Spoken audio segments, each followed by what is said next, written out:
เกลือเป็นแร่ธาตุชนิดหนึ่งที่มีความเค็มเกลือที่หลายที่สุดในโลกแม่นอยู่ในทะเลและห้องลงมาแม่นอยู่ในพื้นดินบางบอนและสำหรับอยู่บริเวณเขตภาคกลางของลาวเฮาโดยเฉพาะแม่นเขตทุ่งเพียงเวียงจันทน์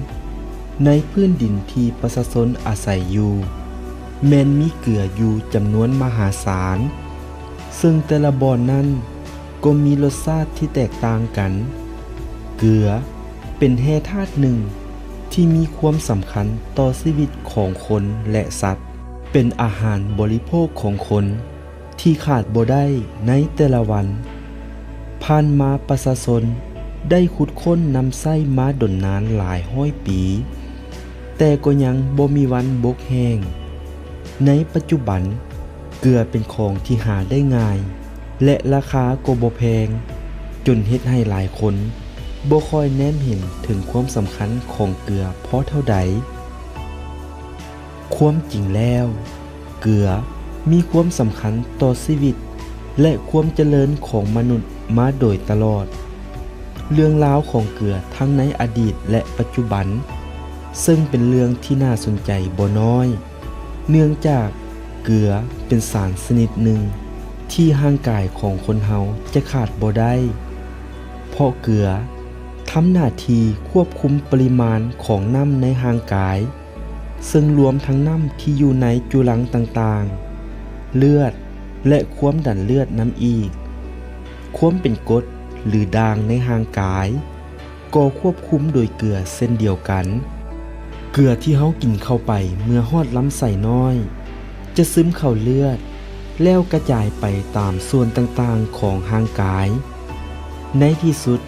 ร่างกายก็จะขับถ่ายเกลือออกมากับเหงื่อและปัสสาวะในแต่ละวันเฮาบริโภคเกลือบ่เท่ากันซึ่งขึ้นอยู่กับรสชาติของอาหารที่เฮากินและปริมาณน้ำที่ร่างกายของเฮาเสียไปด้วยเหตุนี้เมื่อใดที่ร่างกายของเฮาหากสูญเสียน้ำหลายเช่นเวลาออกกำลังกายหรืออยู่บอนที่ร้อนเมื่อนั้นปริมาณเกลือก็ลดลงหลายร่างกายจึงต้องการเกลือหลายกว่าปกติหรือว่าเมื่อเฮาถ่ายท้องหลายๆครั้งเช่นถอกท้องร่างกายของเฮาก็จะสูญเสียเกลือหลายจนเป็นอันตรายได้ดังนั้นจึงจำเป็นต้องมีการให้น้ำเกลือโดยส่งเข้าไปในเส้นเลือดเพื่อทดแทนเกลือของร่างกายที่เสียไปสำหรับอยู่ประเทศลาวเฮาแล้วเกลือส่วนหลายแม่นผลิตอยู่เขตภาคกลางซึ่งมีบ่อเกลือเป็นจำนวนหลวงหลายบ่อเกลือเวินคำก็เป็นอีกบ่อเกลือแห่งหนึ่งที่มีคุณภาพสูงมีรสชาติเค็มที่เป็นเอกลักษณ์ที่แตกต่างจากบ่อเกลือแห่งอื่นซึ่งโรงงานผลิตเกลือแห่งนี้แม่นสร้างตั้งมาแต่ปี 1996 โดยแม่นท่านางบุญทวีจุลมณีเป็นผู้ได้รับสัมปทานจากภาครัฐแต่โรงงานดังกล่าวนี้ก็เป็นธุรกิจของเอกชนห้อยส่วนห้อยโดยใช้เครื่องหมายการค้าเป็นรูปกาเกวียนและพัฒนาขึ้นมาเป็นเกลือผสมไอโอดีนเพิ่มฟลูออไรด์เข้าไปตื่มเพื่อเฮ็ดให้ผู้บริโภคมีสุขภาพที่แข็งแรงซึ่งธาตุไอโอดีนแม่นช่วยให้เด็กน้อยมีพัฒนาการทางด้านร่างกายและมันสมองที่ดีป้องกันพยาธิข้อเหนียงข้อเอิมปัญญาอ่อนและสมองเสื่อมส่วนธาตุฟลูออไรด์แม่นป้องกันแข้วแมงและช่วยให้แข้วแข็งแรงบ่พลอยง่ายโดยใช้เครื่องหมายการค้าว่าเกลือเวินคำกากะฮอก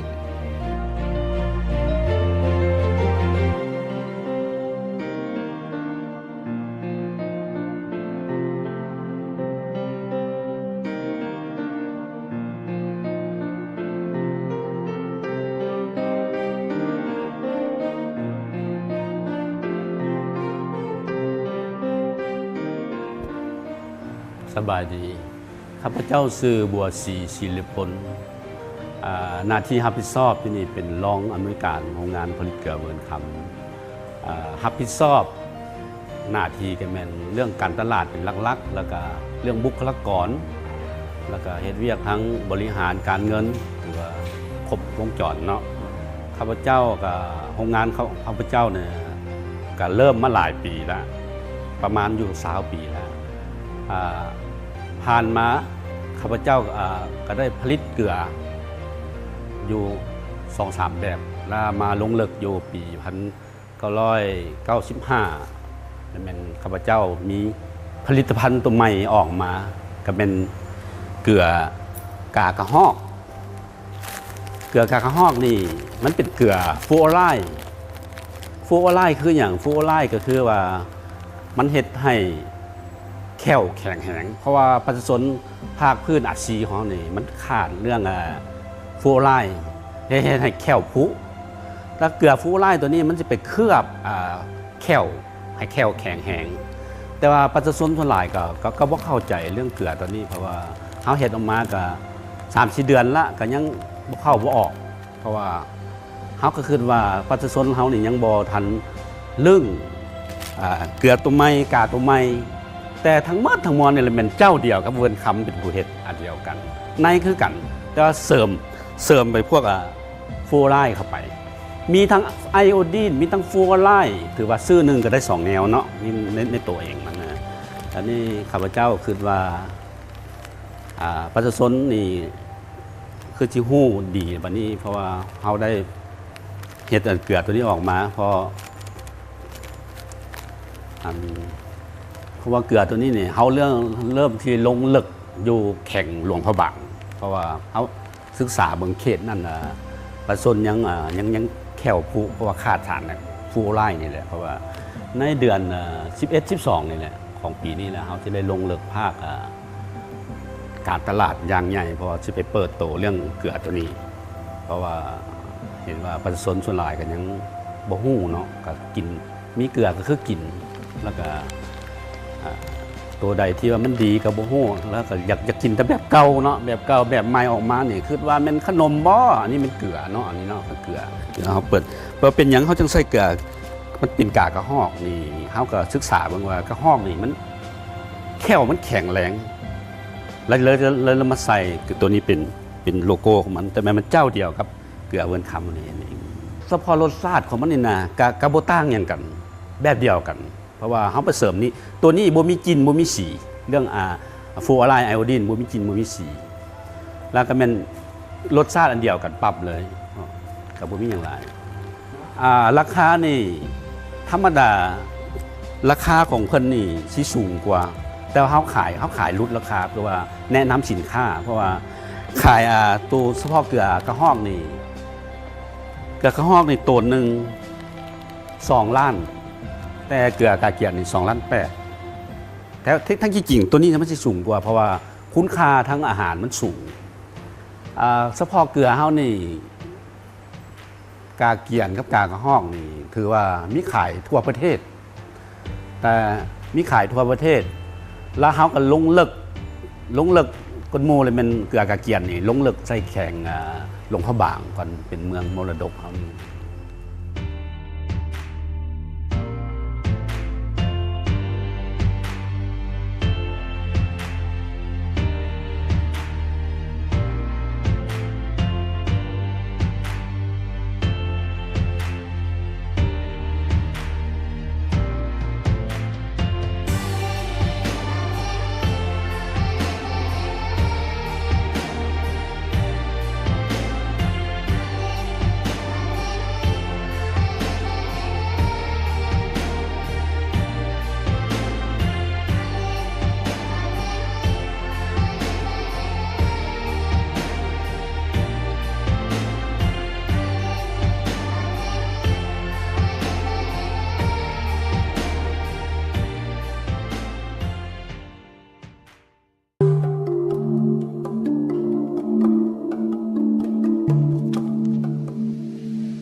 การผลิตเกลือเวิร์นคำแม่นมีหลายขั้นตอนพอสมควร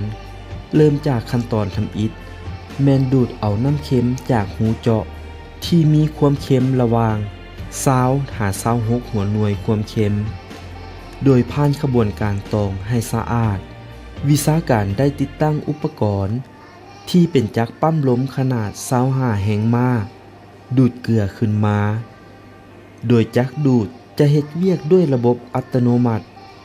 ดูดเอาน้ำเค็มที่อยู่ในระดับความลึก60 หา 150 เมตร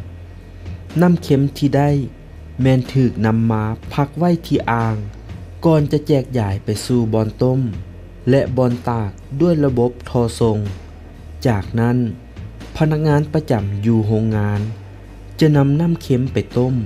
ด้วยอุณหภูมิที่สูงถึง400 องศาเซเพื่อให้น้ำระเหยอายเหลือไว้แต่ส่วนที่ก้ามเป็นเกลือขั้นตอนการต้มแม่นมี2ระบบคือระบบที่ใช้ขี้เลื่อยต้มระบบนี้แม่นเป็นการนำเอาวัสดุที่เหลือใช้มาเฮ็ดให้เกิดประโยชน์สูงสุดเป็นการลดพรการตัดไม้ทำลายป่ามาเฮ็ดฟืนช่วยส่งเสริมในการอนุรักษ์สิ่งแวดล้อมส่วนอีกระบบหนึ่งแม่นต้มด้วยการนำไส้ถ่านหินที่ทางโรงงานผลิตขึ้นเองด้วยการอัดเป็นแทงการต้มด้วยถ่านหินนี้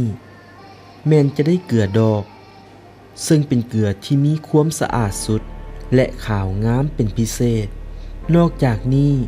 ทางโรงงานยังได้ผลิตเกลือโดยใช้วิธีตากแดดหรือเอิ้นว่านาเกลือน้ำอีกเพื่อนำไปใช้ในอุตสาหกรรมต่างๆพร้อมทั้งใช้ในเวียกงานกสิกรรมเช่นปลูกฝังและเลี้ยงสัตว์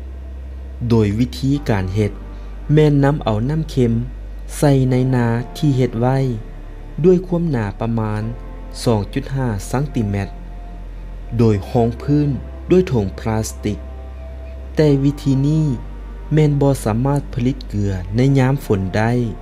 เนื่องจากต้องอาศัยความร้อนจากแสงแดดเท่านั้นขั้นตอนต่อไปแม่นน้ำเกลือที่ต้มหรือตากแล้วไปเฮ็ดให้แห้งตืมเนื่องจากเกลือยังมีความซุ่มหลายเกินไปน้ำเกลือดังกล่าวใส่ในเครื่อง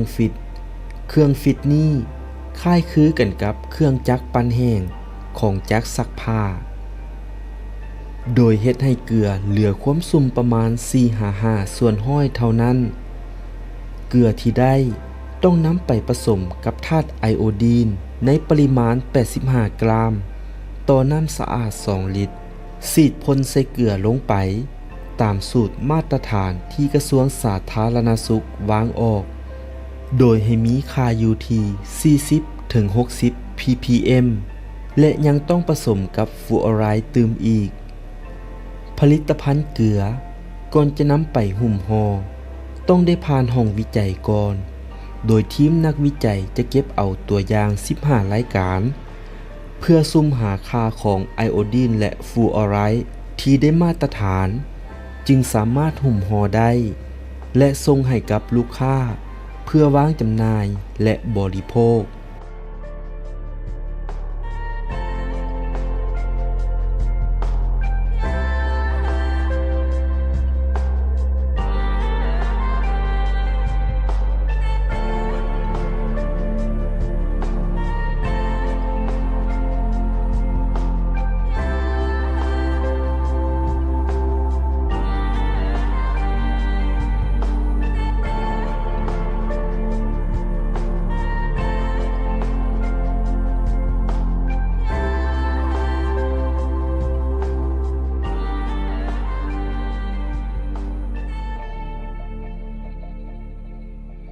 ทิศทางตอนหน้าของเฮานี่แหละแม่นเฮาพยายามจะก้าวเข้าโดย AEC นี่เฮาก็พยายามเดี๋ยวนี้เฮาพยายามลงลึกทางด้านGMP เรื่องอาหารปลอดภัยนี่เพื่อว่าให้ไปส่งออกได้ถือว่า10ประเทศเฮาก็สามารถส่งได้ถ้าว่าเฮาได้ GMP เดี๋ยวนี้เฮากำลังกะเกี่ยมเรื่อง GMP เรื่อง ISO 9001นี่เฮากำลังกะเกี่ยมอยู่เพราะว่าเฮาก็อยากได้แล้วเนาะหมู่ออกได้เฮาก็อยากออกได้แล้วเนาะ อยากฝากลูกค้าที่มาอุดหนุนนี่แหละเพราะว่าเกลือเฮานี่เป็นเกลือที่สะอาดปลอดภัยถือว่าคันบ่แม่นย่องเองก็แม่นถือว่าน้ำหน้าของทั้งหมดนั่นแหละเนาะเพราะว่าตัวนี้เป็นเกลืออยากจะฝากตัวนี้เพราะว่าเกลือเฮานี่ขั้นตอนการผลิตนี่ทั้งหมดทั้งมวลนี่ก็อยากแพงแต่ว่าคุณภาพมันดีเพราะว่าเขาต้มด้วยธรรมชาติที่แบบธรรมชาติบ่ผ่านการย้อมฟอกขาวเอาไปบริโภคนี่ปลอดภัยแน่นอนเพราะว่าผ่านการเขามีระบบ QC เขามีระบบกวดกามีห้องวิจัยหาจุดหาค่าของมันละเอียด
โรงงานผลิตเกลือเวิร์นคำเป็นโรงงานที่ได้มาตรฐานตามหลักวิชาการ ซึ่งเป็นอีกผลิตภัณฑ์หนึ่งของคนลาวที่น่าภาคภูมิใจ เพราะโรงงานแห่งนี้ได้สร้างเวียกเฮ็ดงานทำให้กับประชาชนบรรดาเผ่าหลายกว่าคน ในนั้นแม้นมีทั้งวิชาการเทคนิค ฝ่ายบริหาร พนักงานที่ผลิตทางกง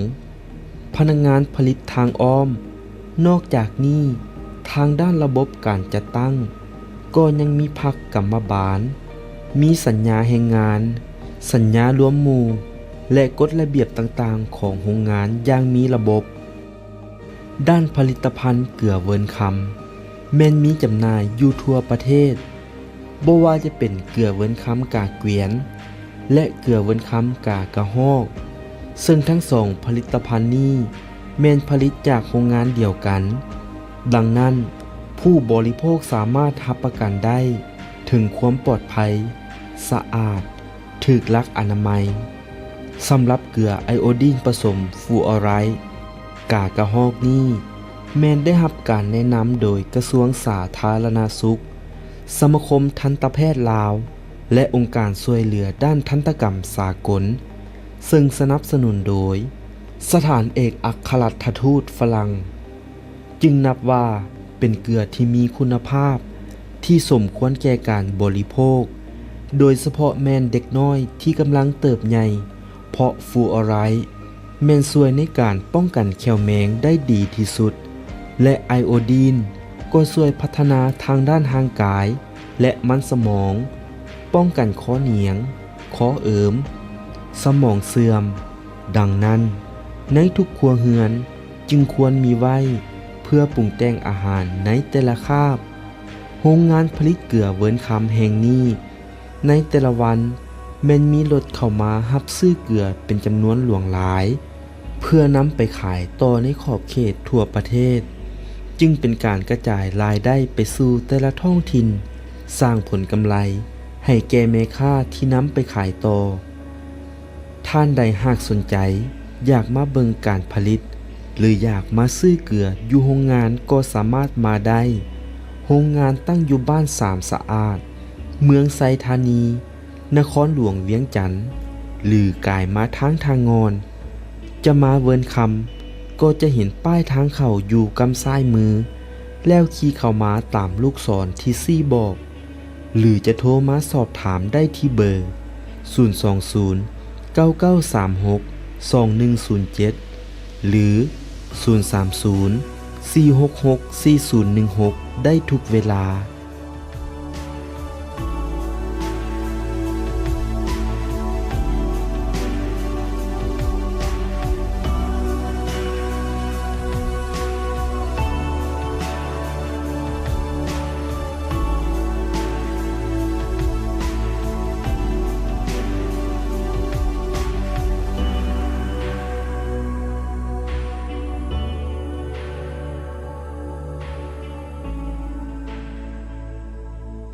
ก็สุดท้ายนี่ก็อยากฝากฝังทั้งลูกค้าฝากฝังทั้งลูกค้าทั้งหมดนี่แหละเพราะว่าเกลือเขาก็เฮ็ดมาหลายปีแล้วความสำนิสำนานก็คือว่าน้ำเบอร์หนึ่งกันแล้วเนาะถ้าเกลือเบอร์คำเขานี่ก็ถืออยากฝากฝังว่าผู้ใดสนใจไปจำหน่ายแต่ละแข่งแต่ละเมืองก็ติดต่อเบอร์ข้าพเจ้าก็ได้ก็สิขึ้นหน้าจอนี่แหละกับข้าพเจ้าสิขึ้นแล้วก็อยากให้ฝากฝังกันแล้วเนาะเกลือที่ดีเขาก็กินเกลือภายในเขานี่แต่ว่ามันอุดมสมบูรณ์ที่สุดเกลือเขาพอขอบใจหลายๆ